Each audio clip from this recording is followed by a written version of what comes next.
Hello, everyone. I'm Ivo Daalder, president of the Chicago Council on Global Affairs, and this is World Review, our weekly view of the world's news. It is today, November 6th. For those who are maybe watching this not live, but in the future, it's 10 a.m. Chicago time, 11 a.m. New York time. It is 5 p.m. in Germany and 4 p.m. in London. I'm saying this because we're going to talk about the presidential election and its impact on foreign policy. Only American citizens get to vote in American elections, but the impact of what American citizens do in those elections is felt across the world, and no more so than when votes are still being counted and the election has yet to be called. But with that, let's start, actually, before I start, Carla, with you, let me introduce everyone who is here. Carla Robbins, formerly of the Wall Street Journal and the New York Times, now an adjunct fellow at the Council on Foreign Relations. Carla, wonderful to have you join us today. Also with us, Stefan Cornelius, foreign editor of the Süddeutsche Zeitung, joining us from Berlin. Stefan, for you being with us again today, and Philip Stevens, foreign affairs commentator and chair of the editorial board of the Financial Times. Philip, wonderful to have you. And Philip, of course, is in London. Carla, let's start with you as the only other American here. What's happening as we speak with the election, and more important, and where do you think this is heading? And when do you think we can start thinking about Inauguration Day and what happens after that? Well, it's been quite a ride, hasn't it? It's been up, it's been down. Vox News called the election for Biden about an hour ago, which I found pretty extraordinary. I was sitting there on the sofa and I said to my husband, Vox has called it for Biden. And he said, Fox has called it for Biden. No, that's Vox with a V, but they're pretty smart people over there. I think that it's probably a pretty good idea not to call it yet. But, if you look at the headlines, the Times is saying right now, Biden leads in Pennsylvania, and the next word after the semicolon is win, or would be decisive. So I think everyone's basically waiting for Pennsylvania to bring it home. He's narrowly ahead in lots of other places that are trending blue. So it's moving toward that, whether we know that today or not. I think the feeling is we're probably going to know it today in Pennsylvania. And then, of course, there are all the other questions about the other races, particularly control of the Senate, which will have an enormous impact on foreign policy. So talk a little bit about the Senate, because you're right. Of course, there is the Senate will have a major impact. It was in the polls, there was the blue sweep that was going to sweep everything. It may have swept the presidency, but it doesn't look like it is doing necessarily the rest. So in the Senate, what can we expect? Well, the absence of a blue wave has two implications, of course, several implications. One is what is the message does it send internationally? And which I'm very much looking forward to what Stefan and Philip have to say, because the question is the fact that it is so close. Does the rest look at us and say, was Trump just an aberration? Or is Biden just the last gasp, the last restoration of liberal democracy in the United States? And it is so close in the midst of this pandemic with 250,000 Americans dead. How does one read how well Trump has done? Not the fact that he's likely to lose. That's the first thing. To get to your question, Ivo, sorry. Right now it's 49-49. Alaska, the only reason there's not a result, even though Sullivan is so far ahead, is that it takes a long time to count votes in Alaska because it's so vast. Sullivan's definitely going to win there. Then the question becomes, there's probably going to be two runoffs in Georgia, which won't happen until January. And North Carolina is really close. So, but odds are the Republicans are going to have, even with a vice president who can cast the break for a tie, the Senate's going to retain control. And McConnell is already, putting the shots across the bow. There was a piece in Axios, I think 2 days ago, at the time of the election, the second that McConnell won, saying, well, we're going to make clear, with, of course, unnamed sources, we're going to make clear that we're going to shoot down confirmations that we don't like. McConnell, who said that the goal of the Republicans was to make sure that Obama was only a one-term president, is unbowed, going to come out fighting. So that sort of retaining control is going to have an impact on what Biden can do across the board, both on domestic and on foreign policy, if that's how it goes. Just for our viewers, I think you misspoke. It's 48-48 with. I'm sorry, my apologies. My math is often, I'm actually not bad at that. And North Carolina still to be called, though likely to be Republican, and then 2 runoffs on January 5th in Georgia, also likely, not yet completely determined, to determine the nature of the Senate. Stefan, you're watching this from Berlin on the same way that Americans are watching it on CNN and on your Twitter feed or whatever social media interaction you have. And listening to the mood in Berlin and around the country, and you look at the elections as even starting with the moment the counting started. What's the perception of what's going on in the United States right now? And you're still muted.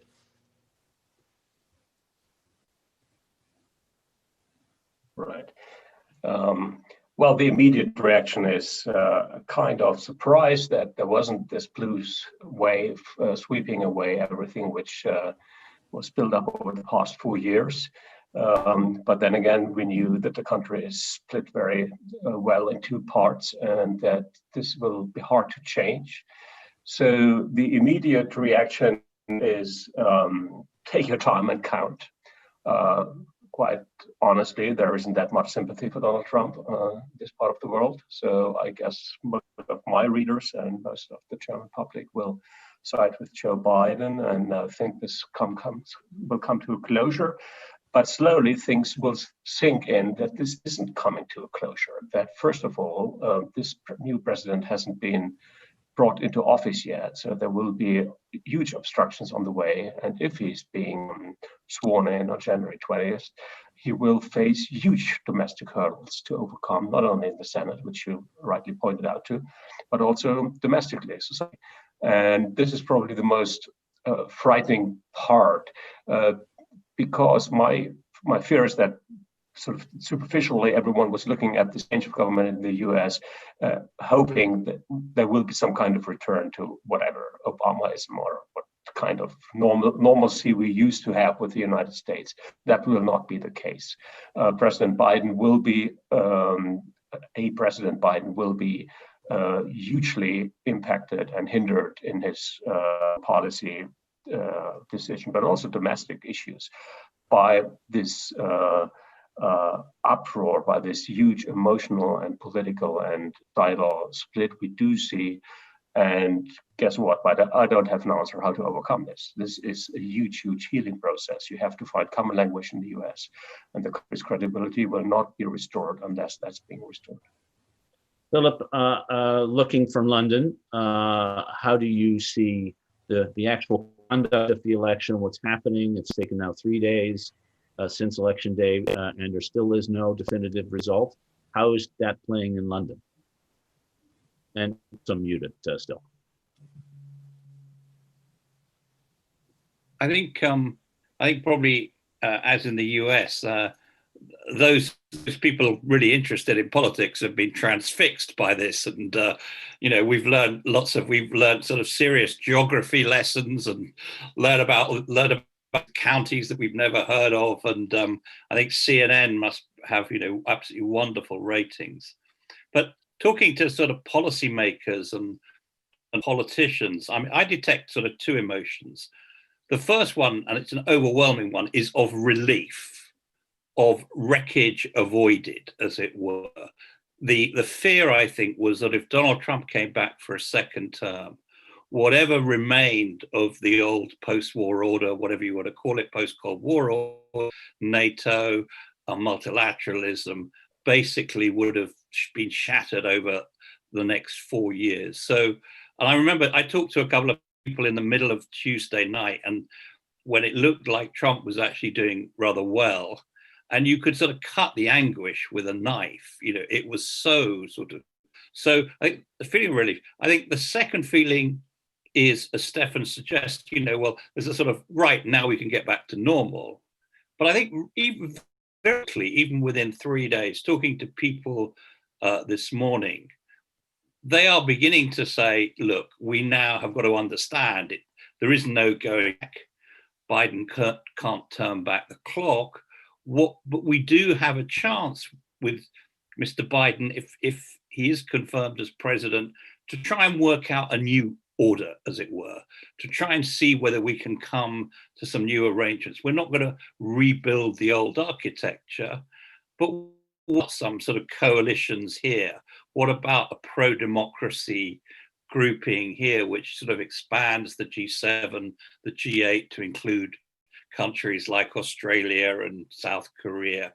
And I think the most interesting one I heard today was about a trade deal with Biden, but not the grand TTIP type trade deal that they were talking about a few years ago. But what if we could do a trade deal that took out tariffs and quotas on manufactured goods, which would be good for a President Biden, who, you know, standing up for the middle classes, and would be good for Europe. What about, you know, the problem with that, as always with these trade deals, is agriculture. But I think, you know, I think there will be realism among European policymakers, and they're going to be very grateful that, you know, the president's going to take back into the Paris Climate Change Agreement, and at least to try to take America back into the Iran nuclear deal. So I think there will be, you know, I think probably more so in Germany than in some other places, but I think there will be offers made by Europeans. The problem for the British is a special one. Policy-wise, the government prefers the Biden prospectus. Personality-wise, you know, people think that the prime minister got far too close to Donald Trump. I and others have heard people in the Biden camp referred to Mr. Johnson as Trump light. So building that relationship, and Brits always get sort of, you know, neuralgic about, are we going to have a good relationship with a new president? And, you know, is our prime minister going to be first to get to the White House inauguration?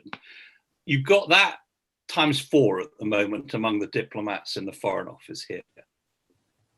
Carla, a lot table here. If you how do you look at this? There is this, you know, one of the big issues is there are huge here at home. We've just hit, what is it, 120,000 cases of COVID in the United States, and it's not going to go down. Everybody knows it's going to continue. And of course, this was one of the big things that Biden ran on. He's going to do a different job. There's a huge economic issue. Even though, you know, the unemployment rate went down to 6.9%, still have 750,000 people every week getting onto the rolls as others are leaving those roles.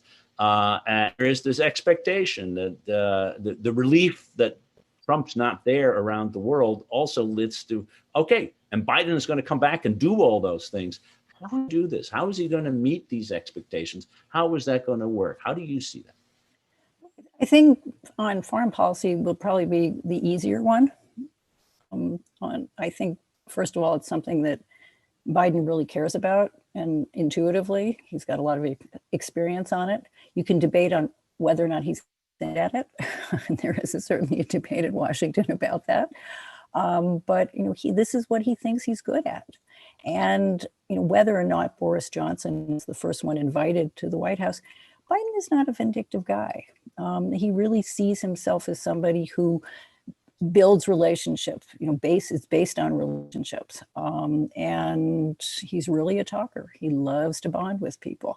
So, you know, things that don't cost money, now there'll be bandwidth issues, certainly. But things that don't cost money will be reasonably easy to do. One of the things about the campaign more than anything else, you know, there were thousands of people in Washington. Pretty much anybody who wasn't a journalist or in a monastery was on a Biden advisory team on foreign policy. And these people would read these papers and they would send them up to, you know, the sort of, what's if you're not a troika, it's like 4 people, I don't even know what the word is, who were the really inner circle on foreign policy.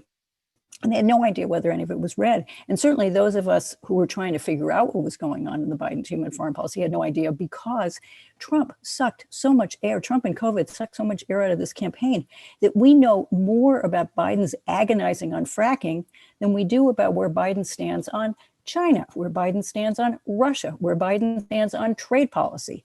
Truly, none of this was tested on the campaign. So we don't know, is Biden going to go for an Obama restoration? We have no idea about pretty much the most fundamental foreign policy issues coming out of this campaign.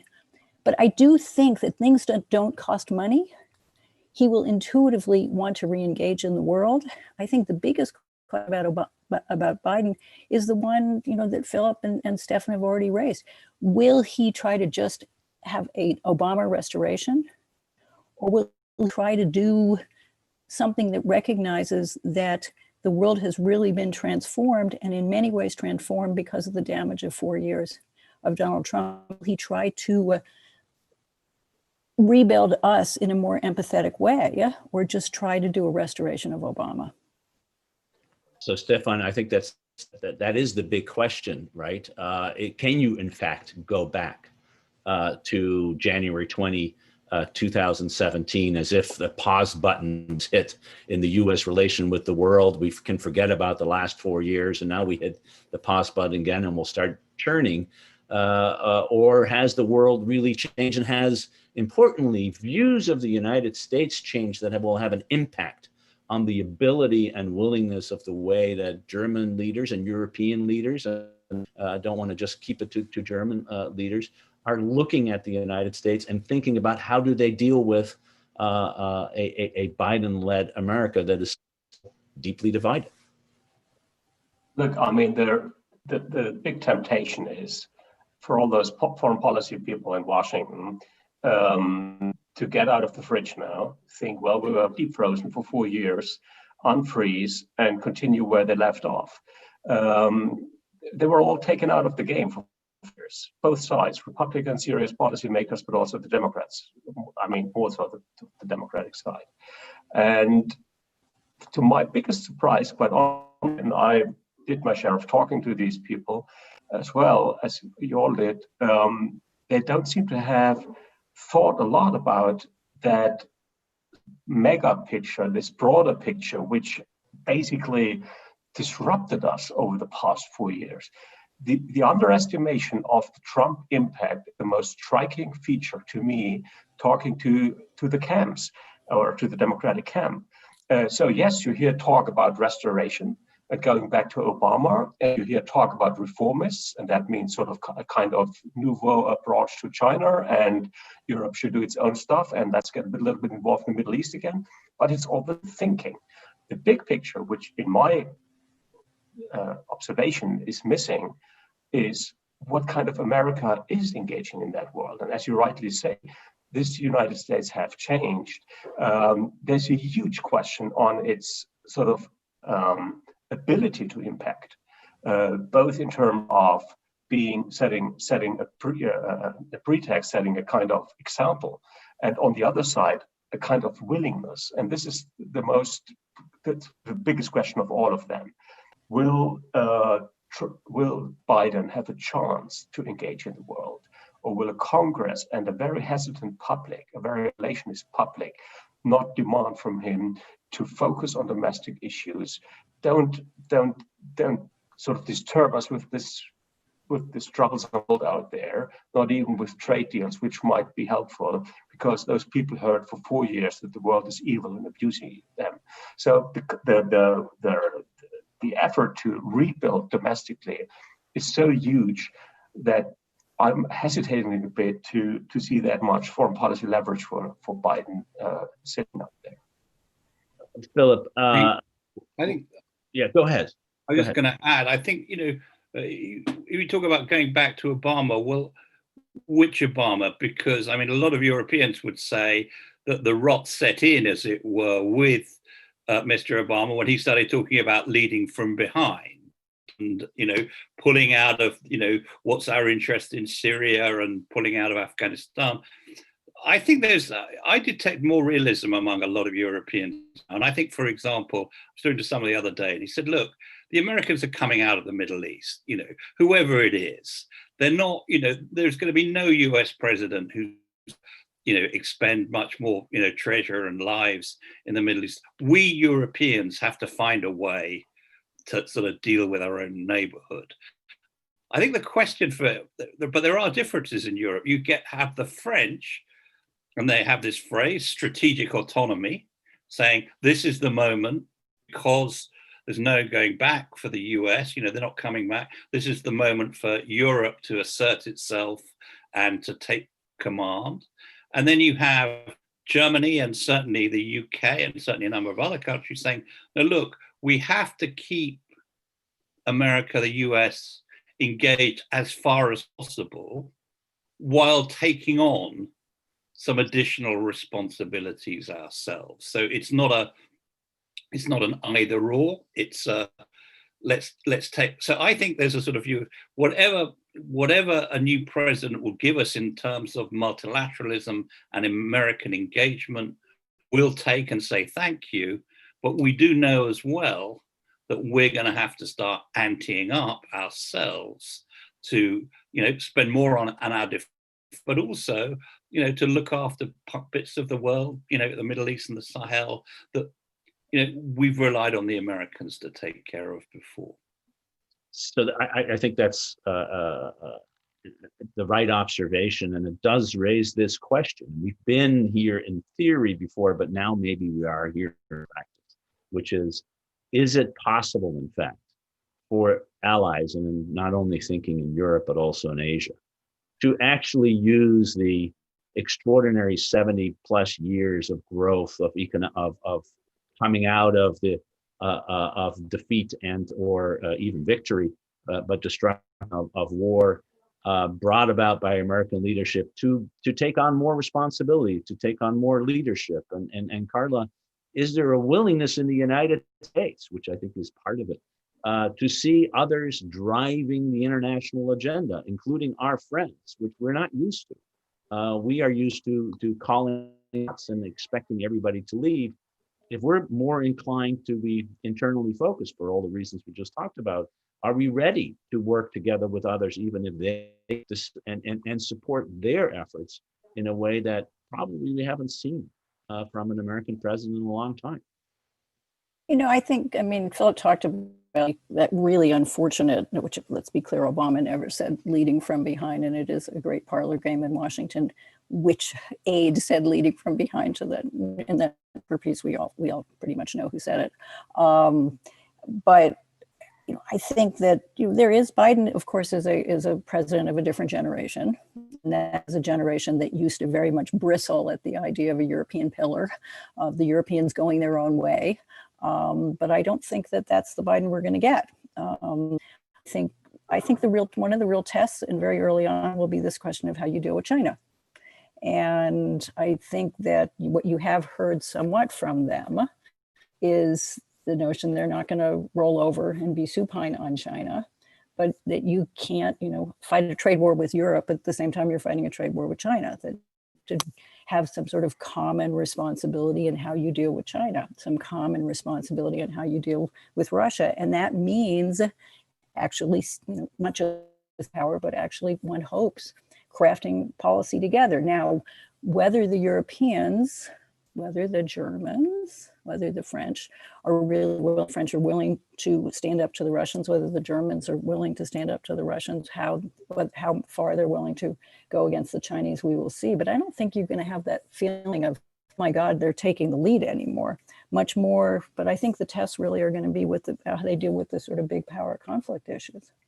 So let's, Stefan, let's talk some specifics, starting with China. Right. Of course, there's a big debate in Germany about China. Much of Europe is debating and shifting on this. Do you think there's an opportunity here for a more agreed common policy that brings Europeans and Asian allies and the United States together to have a common strategy towards China? Yes, I think there's a good chance, because it is probably only over the past months that Europe has developed the kind of sense that they have to find a strategy.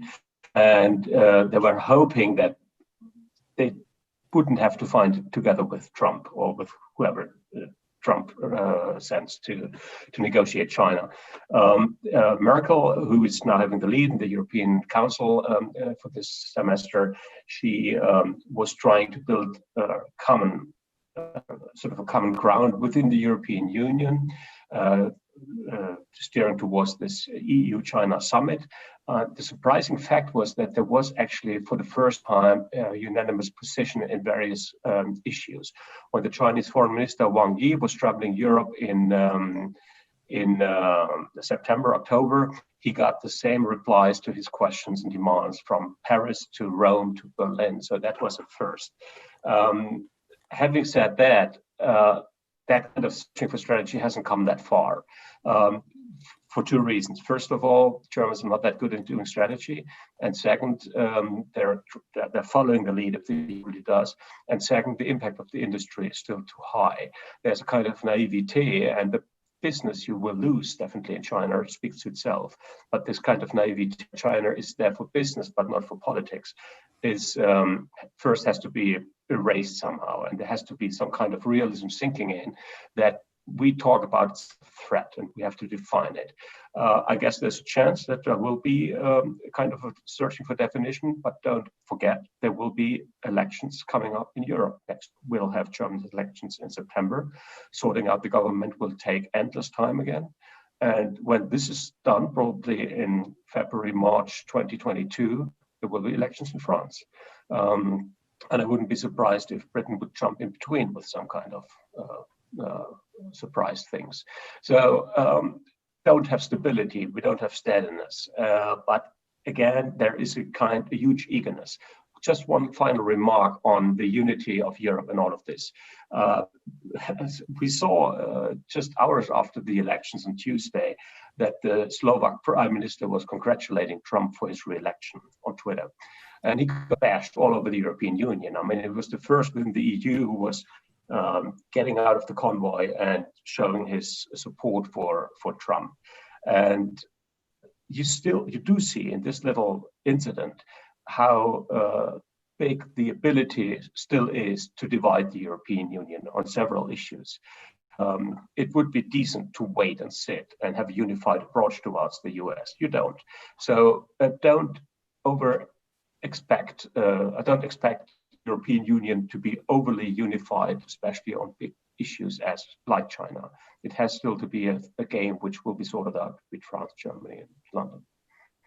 Philip, is there an opening here for London? Well, I'm not sure it's for London, but I do think there are some economic opportunities where, one, it would be sensible if both sides, and again, I've heard European policymakers talk about this, took off the table some of the disputes. We've had this Boeing Airbus dispute with sad relations between Europe and the US for however many years and created, with goodwill, that could be taken off the table. As far as China is concerned, and people in the European Commission, I know, have been looking very closely at the possibility of shared standard setting between the US and Europe. I mean, the big game economically, as we continue to roll out new digital products, as it were, is who fixes the global standard. Is it going to be the US? Is it going to be Europe? Or is it going to be China? The US and Europe together are unbeatable. So that agreements in areas like that, in technology standards, are ways, I think, where you can merge the domestic preoccupations of politicians. This is good for our businesses, with the foreign policy and strategic ambitions of trying to say China's not going to have everything its own way. So whether we'll get to this, I don't know, but I'm trying to be optimistic because I sense that there are people who've been thinking constructively and positively about the things we could do, as well as saying, well, despairing about the things that are going to be impossible. Philip, I would agree with you. There is not an enormous amount. We haven't seen much tested, and there's not my big fear, of course, is the restorationist impulse. But specifically on this notion of alliances to deal with China on trade, intellectual property issues, cyber. That is new thinking and pretty much strong consensus thinking in the Democratic Party, and that I believe could go in a bipartisan way in Congress as well. And you, as you said, can also get a great deal of support. The question is, can you build the consensus with Europe as well, in particular business interests and all, but that has a huge potential for alliance. Ivo, if you might jump in here, there is one other issue I think that Biden could, press, one would hope press, that doesn't mean sending troops to the Middle East. And this is this question of how we're going to deal with a term that he loves to use all the time. We haven't had the United States as an offshore balancer on human rights issues, which doesn't mean we're going to press human rights aggressively, necessarily send in troops, but to, the message that gets sent to the Bolsonaros and the Dutertes and lots of other people out there, I think is really going to change, and it's going to change quickly from this administration. So I think Carla just and Stefan and Philip jump in here, because I think that is true. I think that the tonality coming out of the White House on these kinds of issues will change. I think that the challenge will be, what do you do with a new tone that, frankly, the Europeans and Americans, and I would argue some of our Asian allies, all agree on? But what do you do about it? What do you do about Belarus? What do you do about these various places? And one of the instruments we've tended to use, sanctions, has been a source of concern between Europeans and Americans, because under a flight extraterritoriality, okay, if they're outside of our borders, third country sanctions. I think that President Trump has legitimized a lot of these strong men sort of leaders, and they are men. The Erdogans, the Modis in India, Duterte. I think having an American president says, well, actually, no, we don't approve of that. We don't like that. And we do want to know, and we do want you to answer these questions. I think that changes things. Before you get sanctions or anything, I think you change. Democracies have been on the playing defense because one of the big reasons, because the world's largest or richest democracy and most powerful democracy has been sounding like it was on the other side. So just having an American president who is, volubly on the side of the rule of law and democracy changes some of the dynamics in international affairs. So for me, that's a big plus. The question I have is whether Mr. Biden is going to go along to, say, Tokyo, or not personally, but go along to South Korea and to Japan and say, look, you're both allies of the United States. We both have a problem with China. We all have a problem with China. Stop fighting. Japan and South Korea have spent the last 4 years fighting each other while the Trump administration has looked the other way. So, I think, again, without heavy lifting in terms of big measures like sanctions, an American president has a sort of bully pulpit and can change dynamics.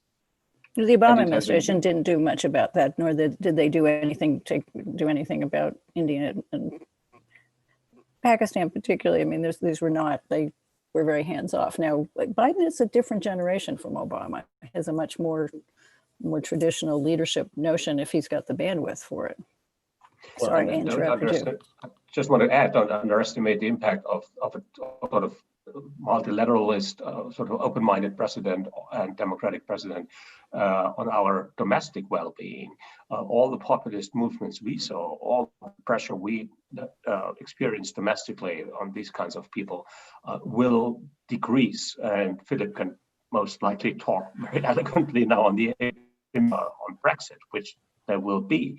And so I don't see sort of the big leverage now, the big idea which we can throw on Belarus or Russia, but even an American president voicing some concern about Putin or actually traveling to Moscow and talking in his face and telling him, listen, man, this is not the way you're going to go back into G7 or in our world order, would be helpful. On the European autonomous or strategic autonomy issue, I do predict France withdrawing from this. If you want to hold the EU together or Europe together, you don't want to lose the Central Europeans, and they will once again focus on the United States. They will find an ally in Biden, and there will be the usual pecking order with okay. What wouldn't be okay if Biden over-eagerly would dwarf all European ambitions now for some more self-reliance. This is just blossoming. This is just coming up. This is fresh. This is sort of was developing over the last 1-2 years, and what we should find ways to foster it, not to prevent it. You mentioned, I think, one of the other areas and issues where change is really going to happen, which is on Russia. People noticed when Biden was asked in the 60 Minutes interview a little over a week ago, what's your number one threat? It wasn't China, it was Russia. We added China too. But Biden has a very strong view on Russia. His first big post vice presidency public utterance was an article in Foreign Affairs about Russia. And it is an issue that he has talked about. It's also, by the way, one of those issues which can bring some Republicans together, because the Republican Party, except for its current standard bearer, is also very united on the issue of Russia and on NATO. The one area where there is no unity on Russia, of course, is Europe. And so I guess the question is, if Biden comes back with a more forceful policy towards Russia, what is the impact of that? I wouldn't say no unity. I wouldn't say no unity. If you look at now, there is the question of the gas pipeline, Nord Stream 2, which is divisive. If you look at since the invasion of Ukraine, sanctions were put in place, and for a long time there was a question about whether these sanctions would hold, and they have held without much pressure all the way through. You're talking now about the EU in the sort of Magnitsky Act type measures against senior Russian officials. So I think Nord Stream is the really difficult one, the pipeline under the Baltic, because of there's the commercial interest there and the commitments. Stefan would know best on this, but German politicians. But I think there is a fair degree of unity, which Putin himself has created by going around trying to kill people with radioactive poisons and things. So I think there's an area where you could get a transatlantic agreement on a tougher line, which would confront Putin with a choice, which would be, does he put up with sanctions for at least another 4 years, maybe tightening sanctions, or does he try and do a deal on Ukraine, on eastern Ukraine, which actually begins the process of back towards normalization? But I don't know whether Stefan would agree with that. Don't underestimate the surprise factor. I mean, we're looking at Russia as a static thing, which I think it isn't for a couple of months now. We've seen Putin reacting extremely erratic. The poisoning of Navalny was a big mistake, and he knows it, and he was isolated. He self-isolated from Germany, which was the sort of last ties he had to the West. He now feels the pressure from Erdogan in the Caucasus and even in Syria. So he's boxed himself in quite a corner. And I wouldn't be surprised if COVID, together with economic problems he's facing domestically, a huge devaluation of the ruble, which we're seeing, wouldn't increase domestic pressure. We haven't seen him for a while. He has just emerged yesterday by some surprise publicly. He seems to be actually frail or ill. there's a huge rumor going on. So don't look at Russia statically. Let's actually even expect things to happen. And what you will see, I believe, early on, actually immediately, they will be under pressure to do this. Unless something happens, in the lame duck for Trump, the extension new start. And one would expect, once again, this is something that costs no money, one would expect that there will be beginning of some sort of a strategic dialogue, making the argument that Washington can compartmentalize concerns about Russia's adventurism, Russia's intervention in American elections, and the need to have stability on nuclear weapons and potentially on conventional weapons in the world. So, and that could I don't believe that's, be people who say that's giving a lifeline to Putin. I personally don't think that's giving a lifeline to Putin. I think it's giving stability, and it's a further argument to the Europeans. We can make the world a safer place, and at the same time, you guys have got to do your bit to make sure that the pressure stays on him on all other fronts.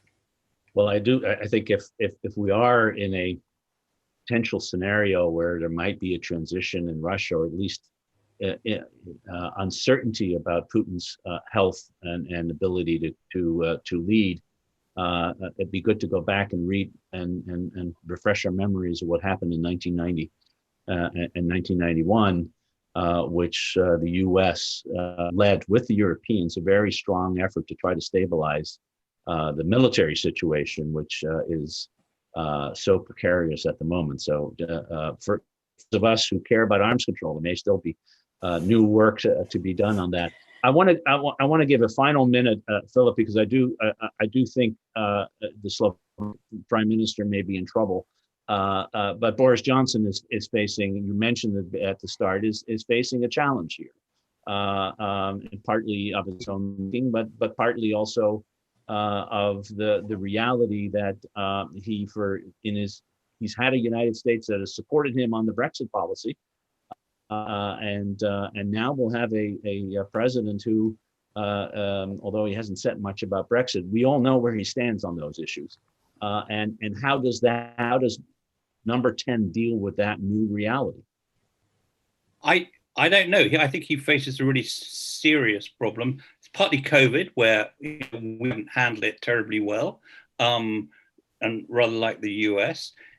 But it's partly just because the reality of Brexit is now upon us, as it were. It will be in January when this transition period ends. And these people have been dreaming. They've been saying everything will be fine. We'll cut trade deals with everyone else. And it's now evident that it's not going to be fine. Even today, there's a report out from a parliamentary commission saying there's going to be huge disruption of our industry because the government hasn't prepared enough. I think the idea of a trade deal with the United States is not there. I think it would have been difficult even with Mr. Trump, because the conservatives here represent the farming community. And what does America want from a trade deal with the UK? It wants access for agriculture. So I think there are a lot of people, and he's got a very rebellious Conservative Party, having basically torn themselves apart over Brexit for about 5 or 6 years now. The Conservative Party has lost its sense of discipline. So, 9 months after an election in which he got nearly a year after he got elected with a huge majority, 80, a dozen, 2 dozen, 3 dozen Tory MPs are habitually rebelling, over COVID at the moment. I think Mr. Johnson, who hasn't shown himself a terribly good prime minister in terms of knowing how to manage the job and manage the role, and is in serious trouble. And you can talk privately to conservative MPs and ministers who'll say, well, is he going to be here by the time of the next election? And I'm saying they don't think so. Now, you get that in the heat of the moment and things, so you have to be a bit careful. It's sort of, barroom gossip, if you like. But I can't remember a prime minister whose star having risen so high, has fallen so fast? Recent memory. Well, and if he does fall, we will be discussing it here on World Review one Friday. It was great to have this discussion, even with the uncertainty of what the election outcome is going to be in the United States, which remains uncertain at the end of our 45 minutes conversation here. Carla Robbins, Philip Stevens, Stefan Cornelius, thank you so much for being with us, enlightening us, and giving us some sense of what to expect as we move forward. And in the meantime, I wish all of you a very good rest of the day and a wonderful weekend. Thank you. Thanks, Ivo. Thank you all. Thank you. Thank you.